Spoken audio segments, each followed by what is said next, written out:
नमस्कार दोस्तों, welcome to study with नीलम।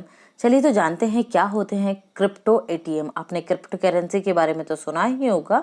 अब आज हम देखेंगे कि क्या होते हैं क्रिप्टो एटीएम।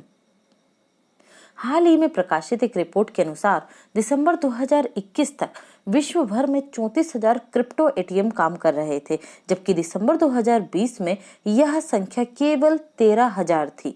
अर्थात पिछले एक वर्ष में लगभग 20,000 क्रिप्टो एटीएम स्थापित किए गए। मतलब आप देख रहे हैं कितनी बड़ी मात्रा में ये एटीएम स्टैब्लिश किए गए। मतलब इसका ये हो रहा है कि जो डिजिटल मुद्रा है, जो बिटकॉइन है और बिटकॉइन की तरह दूसरी क्रिप्टो करेंसीज हैं, इनका क्या होता जा रहा है, विस्तार होता जा रहा है। क्रिप्टो एटीएम की शुरुआत 2014 में हुई थी। ये इस तरीके के एटीएम होते हैं जिनसे क्या होता है, बिटकॉइन का जो एटीएम के माध्यम से आप दूसरी जो मुद्रा होती है उसे बिटकॉइन में कन्वर्ट करते हैं। यह एटीएम नगद धन को क्रिप्टो करेंसी में बदलने के लिए स्थापित किए जाते हैं। यह एटीएम उपयोगकर्ता को फिएट मनी के साथ क्रिप्टो करेंसी खरीदने और एक्सचेंज करने का विकल्प देते हैं। यह एटीएम मशीन की तरह नहीं होते क्योंकि यह ब्लॉकचेन आधारित लेन देन करते हैं।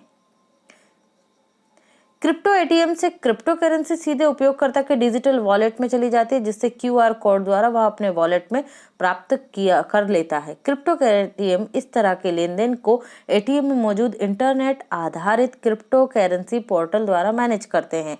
क्रिप्टो करेंसी डिजिटल मनी है जो वित्तीय लेन देन का एक माध्यम है। ये इस तरीके से एटीएम होते हैं। यह ब्लॉकचेन टेक्नोलॉजी पर काम करती है।